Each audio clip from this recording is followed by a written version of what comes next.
Hi guys, welcome back to my channel. I'm back with a bit of a different video for you today. Yeah, a bit different from the usual content that I make. So on the 13th of June, the Alzheimer Society have kind of come up with this thing called National Cupcake Day, and basically, I've got it written down here, they basically say that in the average time that it takes to bake a batch of cakes, 6 people in the UK will develop dementia. It's now the leading cause of death in England and Wales, overtaking both cancer and heart disease.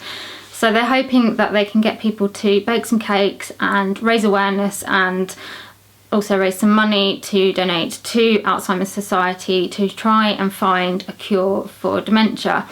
And it kind of got me thinking, and I have decided that I would like to make a video talking about dementia.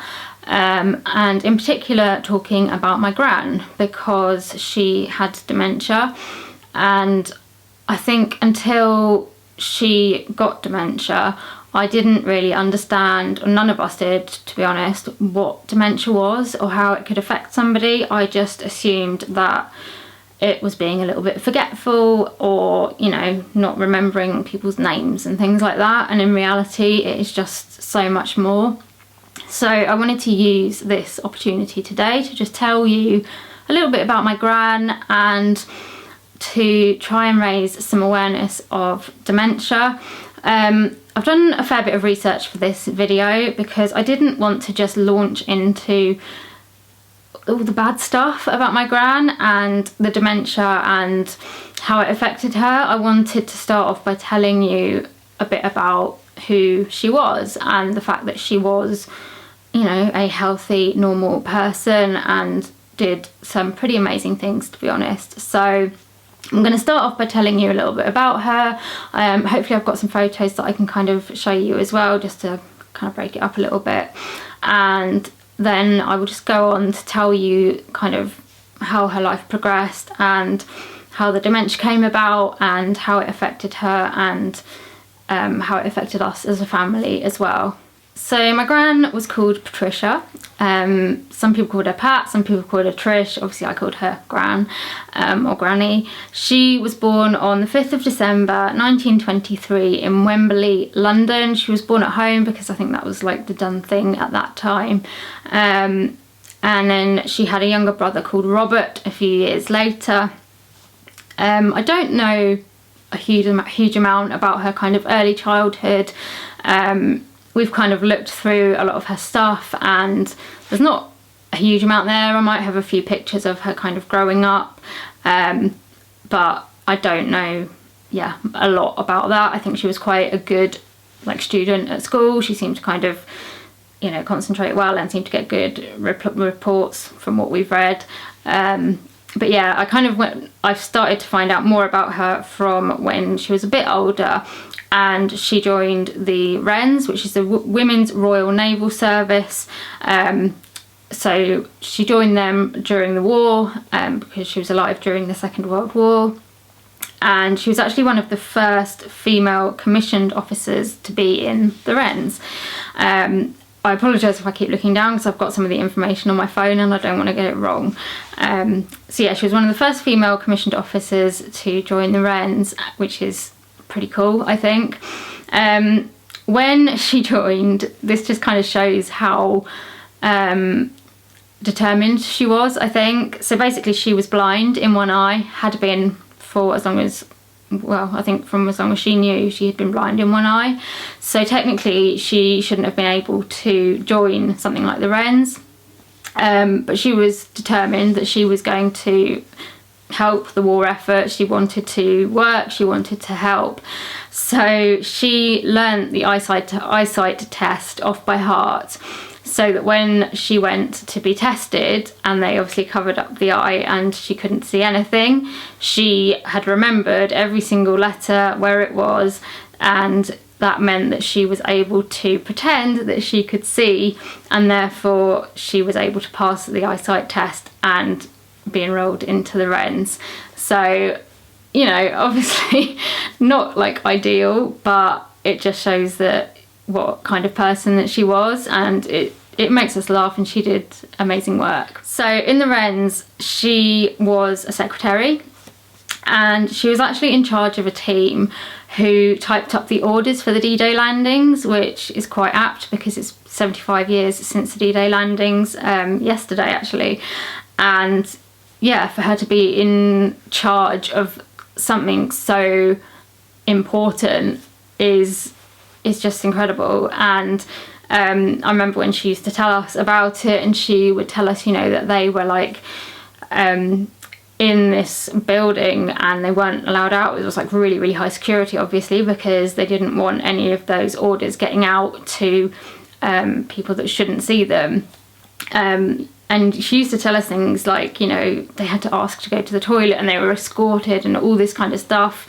And I can't imagine what it must have been like to be typing that kind of thing up and to be involved in such a monumental like piece of history, which I suppose at the time maybe they didn't even realise that what they were doing would be so significant. But yeah, I'm really proud that she was a part of that. And then after the war, she continued to be a secretary. She then got married to my granddad in 1952, and in 1957 she gave birth to my mum in London. And then after that, as my mum kind of grew up, they moved around a little bit. So first of all, they moved to Harpenden, and then a bit later on they moved to a place called Felixstowe, which is near Ipswich in Suffolk.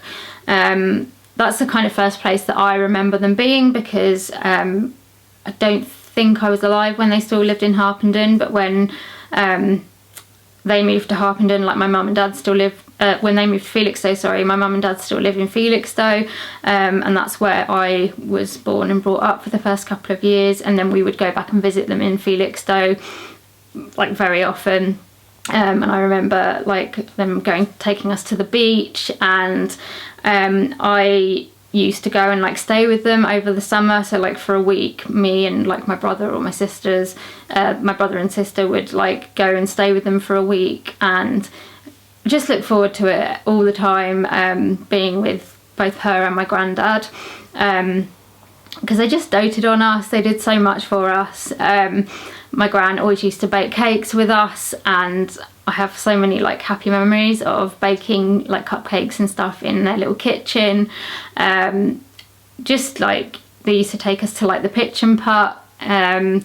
They'd take us down to the beach all the time. They would take us down to the shops. I remember like them showing me their wedding video. They had like a very like short wedding video that they would show me, and I just loved watching that. And I loved spending time with them, both of them. But my gran was just, she was always very like on the ball and happy and caring, and she was like good at giving cuddles, and yeah, just loved being around her basically. So as her and my granddad got older, they decided eventually that they wanted to move to be closer to us, because my mum was an only child, and so we were like the only family around, and it was just a bit far from where we lived to Felixstowe. So if anything happened, they just wanted to be closer. So in the end, they moved to somewhere called Fleet, which is like 15 minutes from where I live. So they were like lived in a sort of, I don't know what we call it, like sheltered accommodation. So they had their own flat and stuff, but they had like a buzzer thing, so if they needed help they could press that, and there was like a warden and things like that. And they lived there absolutely fine for a few years. We really liked them being like closer, because it meant that they could come over a lot. It meant that we could go over and see them. If we were like shopping in Fleet, sometimes we'd bump into them, and it was just really, really nice having them close by and getting to spend more time with them. And then in 2007, my granddad had a massive stroke. He got taken into hospital, and they said that we should kind of be prepared for the fact that he probably wouldn't see, like he might make it through the next couple of days, but they didn't think he would survive.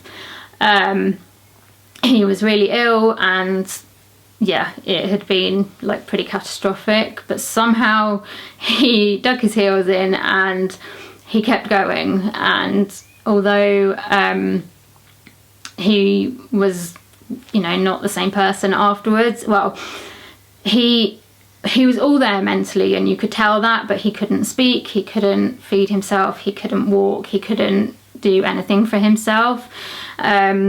So after being in various like hospitals for sort of rehabilitation, he eventually went into a nursing home. And I think this was like the start of where my Gran's dementia started. And I don't know whether it was caused completely by my granddad's stroke and all of that sort of stress, or whether it would have happened anyway. But I don't think that helped. So my Gran was obviously living on her own now in the flat. My granddad was, you know, completely different person. He'd gone from being like really independent to needing 24-hour care, and my Gran really struggled with that. She felt like she was grieving for him, but he was still there, which I can completely understand, and she really struggled. And it was around this time that we just started to notice that she wasn't quite right. Like, she would kind of stumble over her words a bit. She would phone my mum like every night, and she would like not be able to kind of finish her sentences properly, or she'd get frustrated because she couldn't find the words. She started to get a little bit more like anxious and just not quite right, but it wasn't enough for us to sort of like be able to put our finger on anything, and we just wondered whether it was like the stress from like what was happening with my granddad. He actually he kept going, and he eventually died in 2010. And over that time we had kind of noticed a decline, I think, in my Gran, but she was still like living fairly independently, and I think she had carers by this point, but it still wasn't enough. It wasn't enough for us to kind of say, you know, oh, that's dementia. It was like, maybe it's just because she's getting older and she hasn't got my granddad anymore, and, you know, she's getting a bit more sort of forgetful and not, you know, not quite her normal self.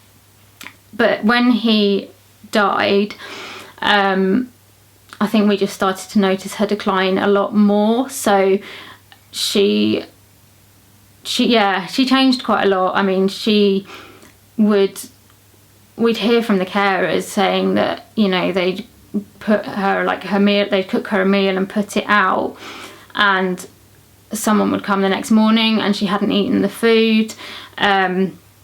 She was getting quite like agitated on the phone. Like, she would be quite like, she'd get quite upset because she couldn't get across what she wanted to say. And it just kind of kept going downhill from there. We would then start getting a lot of calls from, so basically she had like the button that she pressed if she needed help, and that was getting pressed a lot. And we would get a phone call from the company saying that she'd pressed the button because she'd had a fall, or because something had happened and she'd pressed the button, and, you know, did they want us to call an ambulance? So we ended up, or certainly my mum and dad ended up having to drive over there a lot to try and like help her out, because she was, you know, upset or frustrated or agitated, or she'd fallen. And it just kept getting worse. I think I remember once we got a phone call from the warden to say, it was like the middle of the night, and basically my Gran had got confused and she'd walked out of the flat in her like night dress and everything. She'd walked out of the flats out into the car park and was wandering around, and she'd pressed her button because she had it on a chain, and so that had gone through, but they couldn't, usually they are able to like talk to you through a speaker in the house, but obviously because she was outside they couldn't hear her, so they'd like contacted us, and I think the warden had contacted us, and basically she'd gone and stood out in the car park, and the warden had gone out and found her there because she'd heard her like calling to try and find, because she couldn't find anybody and she was getting really agitated and confused. And basically she'd gone out there saying that she was waiting for my dad to come and pick her up because she was coming over to ours. And, you know, this was the middle of the night. We weren't due to have her over or anything like that. And it was then that we started kind of thinking, okay, this isn't like normal aging. This isn't right. And it was just getting more and more like, we were getting like several phone calls a day. My mum was just back and forward, and it was just getting to the point where it wasn't like, it just wasn't workable anymore. It wasn't working for my gran, and it wasn't working for us because we were just there. Someone was like having to go over there all the time, and we just got to the point where like, this isn't working. We need to think what to do. So we tried to decide, like, you know, do we try and find like a nursing home or something like that?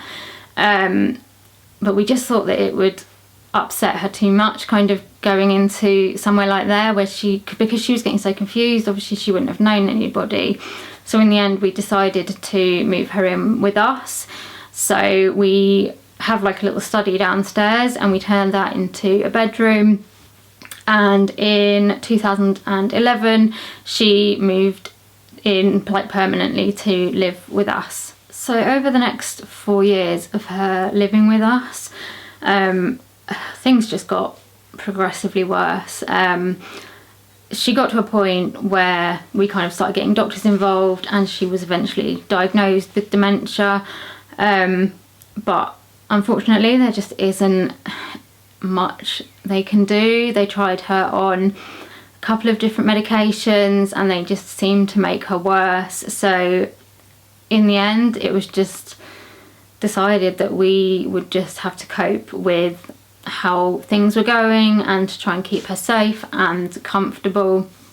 I would say her dementia went through kind of stages. So she kind of started off where she would like sometimes be confused and then sometimes be quite like lucid and know what was going on. And I think that was possibly like for her one of the most frustrating phases, because she was still quite aware of things. So she knew when she was like getting confused about stuff. And I think she found it hard because of the fact that she was still quite aware. I mean, we had all sorts of like, I mean, you look back at them now and they are quite funny, but like at the time we were just like, what is going on? Like, she was convinced that they were building underwater bungalows down the end of our road, and she went on and on about these underwater bungalows, and in the end we actually had to put her in a wheelchair and take her down the road to show her that there weren't any underwater bungalows there. She had carers coming in, and one day one of the carers came up to my parents and they were like, oh gosh, I'm so sorry, you know, we heard that you've been burgled. And we sort of said, what? No, we haven't. And my gran had come up with this whole story about how in the night we'd been burgled, like someone had come in the front door and my gran had got up and she'd hit them with a frying pan, and then she'd been down to the locksmith and changed all the locks like that morning, and all this kind of stuff. And like it was absolutely like not true, but she was convinced that these things had happened. And I think we were just a bit baffled where we didn't realise that it got to this extent. And if only we knew that was like only the first like bit of it, you know, if we knew what was to come, I think we would have been even more shocked. But yeah, we just had so many like of these random stories coming out, and to begin with we would kind of try and like put her right and not argue with her, but you know, like if she was coming out with stuff we'd try and say like, no, that's not right, that hasn't happened. And it just made her more and more upset, and she, you know, because she truly believed that these things were real. So eventually we realised that actually there was no point in us arguing with her or trying to correct her, because it just made her more upset, it made us more upset. So we decided that unless unless it was something that was going to be harming her, or anything like that, that we would just kind of agree and be like, okay, that's okay, like, kind of go along with it. The only time we really had to challenge her was she would forget that my granddad had died, which was quite upsetting, because we would then have to tell her again that he'd died of it, he'd had a stroke and that he died, and she would get very upset about that, because for her, I think it felt like it was the first time about her hearing that. So that was really the only time that we kind of had to challenge what she was saying. So there was kind of that phase, and then I would say during that phase her eating was quite, she would like just eat and eat and eat. There was no regulation from her brain on like her being full. So she would sit up and she would just continue to eat, and she would continue to ask for more, and she would clear her plate and then ask why she hadn't been given any food. And we would literally finish a meal, we'd sit her down and she'd ask when her dinner was or something, because she thought that she hadn't been fed. So that was quite difficult, because she would think that we were not feeding her or not letting her have food. And she used to tell her carers all sorts of stuff about us, and that how awful we were because we wouldn't let her eat and all this kind of stuff. And my mum found it particularly hard, because having your parent say that kind of stuff about you must be like awful. So that was kind of that phase. And then things changed, and she became very emotional. She was very, very tearful all the time, very anxious all the time, and was very much like she wanted someone to hold her hand all the time. She was terrified that she was going to fall out of her chair, just very, crying a lot. And we wouldn't necessarily always understand what she was upset about, or even she wouldn't understand what she was upset about, but she just felt scared and she felt terrified of everything that was going on. And that was quite difficult to reassure her, because you couldn't reason with her particularly, and you might like calm her down, and then a few minutes later she'd forget and it would start all over again. And in that kind of time, her eating kind of did a bit of a 360 really, and from eating like loads and loads, she then went to not really eating very well at all. And it's almost like she had gone back to being a child, except that she wasn't a child, she was a fully grown adult. And with a child you can reason with them and you can explain stuff to them, but with my Gran you just couldn't do that, because she couldn't understand like the reasoning and the explanation. So we would sit up and she would like refuse to eat her vegetables, and or like refuse to eat her main meal, but she would want a pudding. So she was very much like she would want to eat like sweet stuff and like naughty stuff, and the doctor in the end just said to us, look, you need to just let her eat what she wants to eat, because she needs to get something in her. But a lot of the time she would kind of just sit and look at her food and she wouldn't know like how to eat it, so she would not understand like that she needed to pick up the cutlery and cut it and put it in her mouth. So we would often have to feed her, and she would kind of have almost like tantrums, I suppose, like if you tried to get her to eat things that she didn't want to eat, or try and get her to do things that she needed to do, like wash and get dressed and like do toileting and things like that. And it was like almost like a child, like having a tantrum and refusing to eat your greens or eat your dinner, and you wanted pudding, and there was, yeah, just no kind of reasoning with her. So as time went on, this phase just seemed to get worse. She just got more and more emotional, but she also started to get quite aggressive, which was quite difficult for us to see because she'd never been an aggressive person at all. But she would start to be quite like violent towards her carers, especially, with sort of like hitting and biting and things like that. And it's difficult again because it's not, you know, you can't tell her off or anything like that. You know, she was doing it out of frustration, out of fear.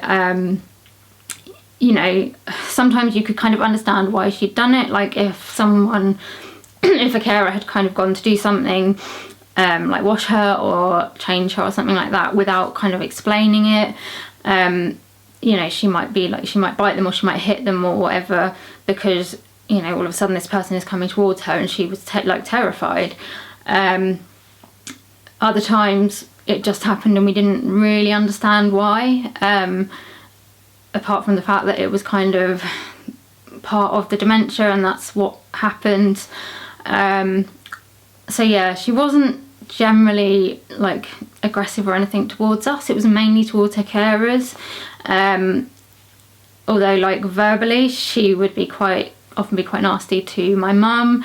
And it kind of started getting to the point where she didn't necessarily know who we all were, or certainly for some of the time she didn't know who we were. So she would often refer to my mum especially as the staff. I think she thought she was in a hospital or a home or something like that. And yeah, she would, you know, refer to my mum as like this member of staff or, you know, whatever. And she would say to my mum, oh, you know, my daughter never comes to see me anymore. And my mum's kind of saying, look, I am your daughter, I'm here. But she couldn't see that anymore. And again, like some of us lot, you know, she wouldn't necessarily know who we were. She would often talk as if she was a lot younger. So as if she was, I don't know, like I remember once she was sitting in her chair and she kind of said to me, she was like, oh, excuse me, please, I need your help. I said, oh, what's wrong? She said, I think my handbag's been stolen. I was just about to get on this train and I can't find it. And trying to explain to her that, you know, she's not on a train station, she's not had her handbag stolen.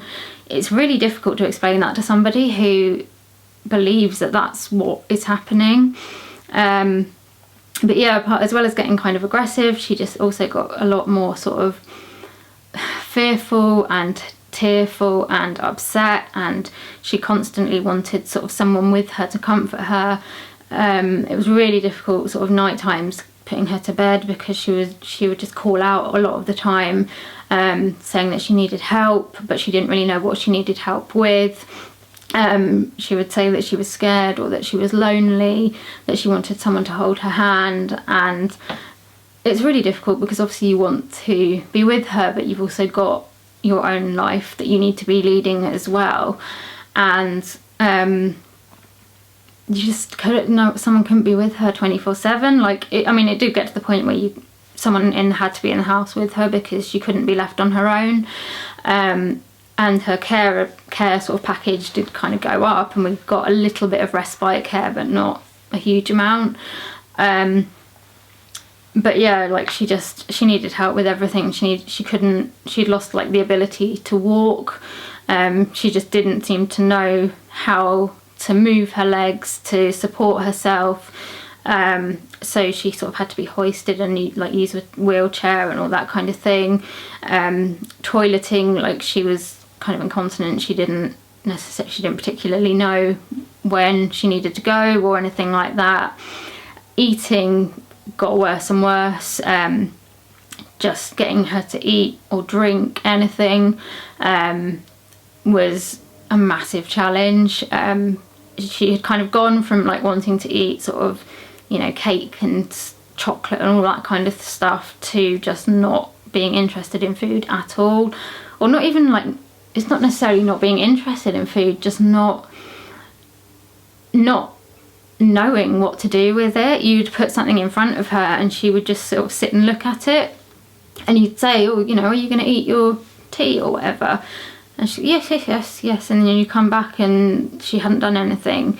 So even like sitting and trying to like feed her, like she would just spit the food out sometimes. She just didn't seem to understand like that she needed to chew it and swallow it, and she didn't have an appetite at all. So obviously she was losing a lot of weight and becoming very, very thin, which was just, it was weird to see, because she'd always been not fat or anything, but she'd always been like quite, I can't think of the right word for it, you know, she'd liked her food, she'd been, you know, healthy, and you know, she'd enjoyed like baking and all this kind of stuff. So it was quite strange to all of a sudden see her losing so much weight, and certainly towards the end, like she had nothing on her, no matter what you tried. Trying to get her to take any medication was got nigh on impossible. I mean, we literally reduced her medication to like the bare necessities of what she needed. She wouldn't take it like as it was, so we would try and like hide it in food, but she would somehow find it and spit it out. So that was just a nightmare, trying to get anything in her. I mean, we had so much equipment in her room, like she had a special hospital bed and everything, because, you know, a lot of the time she was like lying down or just sitting, and you had to be really careful of like pressure sores and stuff like that. One of the biggest problems that we found was, I mean, we got to a point when she couldn't get out of the house. We couldn't get her out of the house, and trying to get, you know, any kind of like medical care or hospital care, you know, for like outpatient appointments that she needed, we couldn't get her out of the house, but we couldn't seem to get any kind of like help with like transport and getting her to places, and very few people will do home visits to come and see her. Thankfully we had a really good GP who was happy to come and see her, but apart from that it was really difficult. And just getting any kind of support or like help for my mum, who was her main carer, you know, she was just constantly exhausted because she was up like half the night with my Gran, and, you know, we tried to help as well, but it's just exhausting. And I just wish there was more help for, you know, carers that are caring for people in their own home, because, you know, they need it, they seriously do need it. So yeah, this just went on for, well, the 4 years that my Gran was with us. And some days we just kind of thought, you know, when, like, it just felt like it kept going and going, and it sounds like an awful thing to say, but you just kind of wondered, like, when is this going to end? And by ending, the only way it's going to end is with my Gran dying. And obviously you don't want her to die, but at the same time, she's not my Gran anymore. Like, obviously, you know, as a person she is, but she's just almost like a shell of who she was, and it's really difficult to see that, especially for my mum. I think she found that really difficult, but we were just adamant that we wanted to keep her at home, because I think I think the reason she went on so long was because she was around us, and because she was, you know, with people that she knew. Even if she only knew us for a little bit of time, you know, a day, she still knew us, and she felt safest at home. We did go on holiday once, and she went sort of for respite at a nursing home, and you know, it was a lovely nursing home, but it really set her back, and she didn't cope with it, and really struggled with it. So that kind of just confirmed that she was in the right place with us, but obviously it's a massive strain on the whole family, and it was hard watching her literally just fade away and turn into something that wasn't her. You know, we had all known what she was like as a person, and the dementia had just taken all that away. She just, wasn't the same as the person that she once was. And yeah, she got thinner and thinner, and you could kind of see her declining, and none of us realised what dementia could do to a person. You know, it isn't just being forgetful, it's learning, it's forgetting how to walk, it's forgetting how to eat, it's forgetting who everyone is around you, it's, you know, not knowing where you are or thinking you're in a completely different place. And yeah, it just, so much that I just never knew and never understood.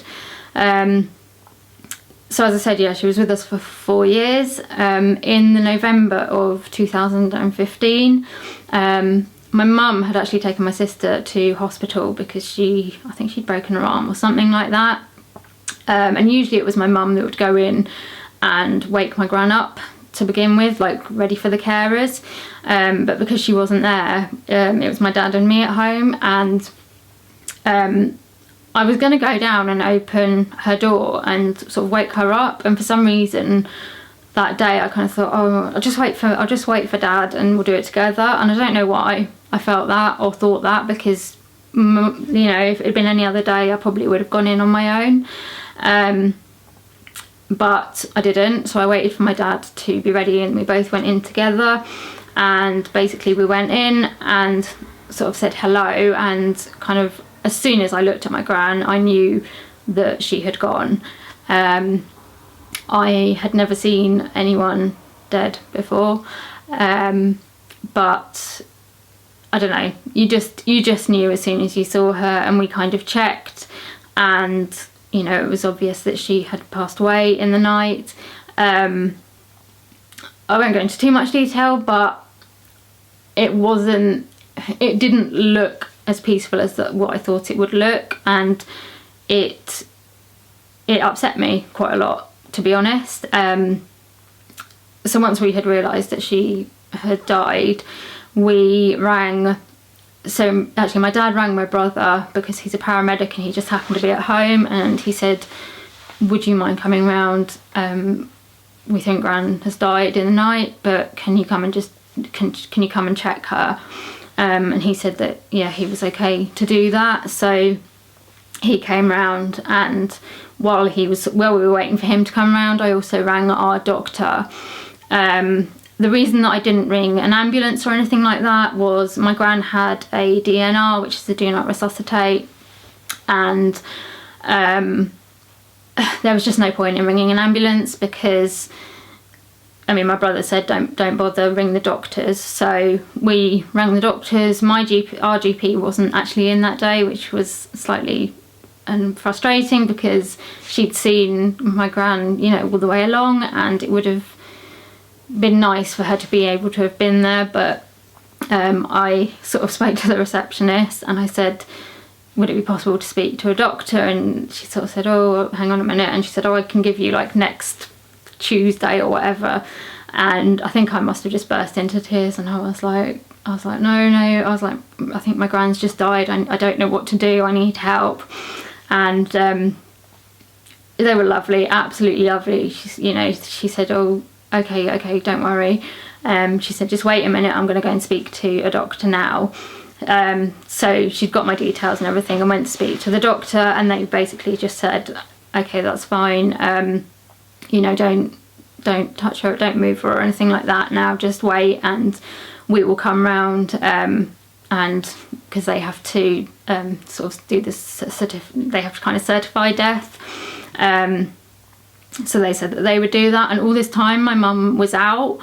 My brother came round, checked, and he said, yeah, you know, she has been gone quite a while. He made her look a little bit more like peaceful, he closed her eyes and all that kind of stuff. And then we were just kind of waiting for the doctor to come, which was the weirdest experience because, you know, I knew that my gran was there in that room, and what do? You know, you know that she's like there dead, and you're waiting for someone to come. You can't just get on with having your breakfast or something like that, you know. It's weird. And also because my mum wasn't there, we were kind of like, I said to my dad, what do? You know, we can't just ring my mum and tell her over the phone. So we waited for my mum.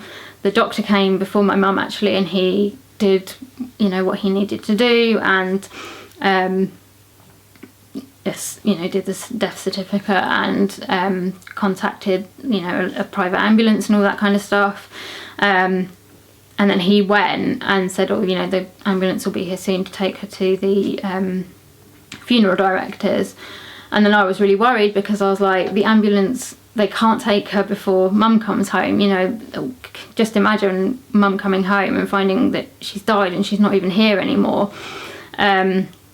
So we were all a bit worried about that, but thankfully my mum got home and we had to then explain like what had happened.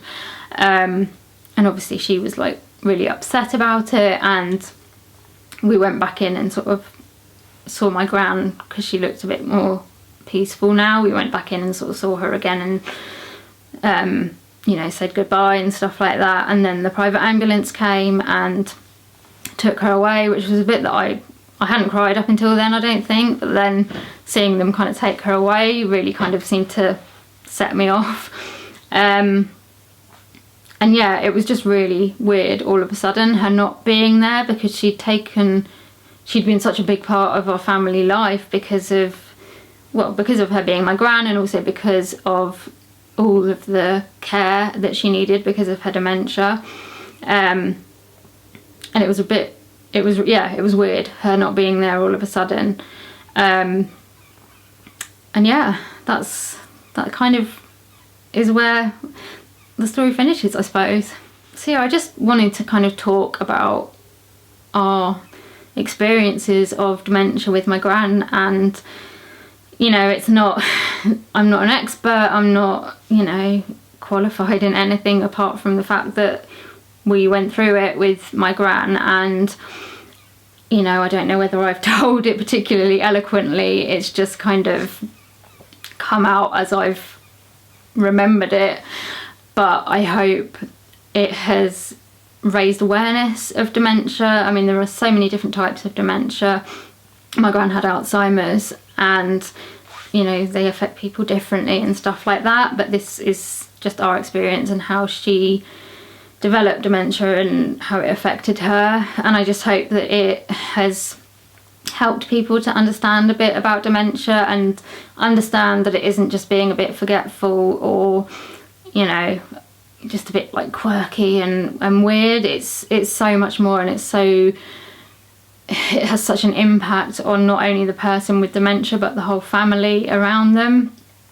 And I just think it's so important that we understand about dementia, because, you know, as I said at the beginning of the video, it affects so many people now that we're all getting older, you know, and living till longer, and there is no cure. There's not really any proper treatment, and that is a really scary thought, to have seen somebody go through it and to know at the moment that there's nothing, you know, if I got it, or if my mum or dad or whoever got it, there's nothing really that can be done to help. And it's a horrible, horrible disease. It takes everything away from you, and it's horrible to watch, and I can't imagine what it must be like to actually go through it yourself. So I just think it's so important to talk about it, to raise awareness, and also with this Cupcake Day to raise money for Alzheimer's Society, to try and